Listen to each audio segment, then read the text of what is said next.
Sometimes it works, sometimes it doesn't. Hey everybody, this is Eric with Adventure Experience, and we are having some fun here. I tell you what, despite that wind, that breeze that so softly hit us, I don't know, 110 degrees maybe that was, like standing in front of your hairdryer on high. I'm just saying, and yet you get it outside. It's so wonderful. Yeah.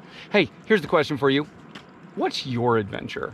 What is it that you're doing that, kind of scratches that itch you have to do something fun, adventurous, kind of crazy? What is it for you, right? Is it hiking? Is it biking? Is it rafting? Is it climbing?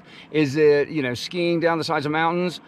Is it taking the kids to school, right? Is it getting safely to work and back, Is it something really crazy outside the bounds of what everyone else is doing and saying? Or is it something right up the middle? I'm not saying routine is bad. Routine is how you get your kids to school on time, or at least you did once upon a time, right? With only 20 minutes every morning. Routine is not bad, but I think routine can lead to boredom. And when you get bored, well, I think boredom is lethal. I think boredom leads to more craziness. Ladies and gentlemen, we do not have to go that far. Talk to a friend who did something crazy.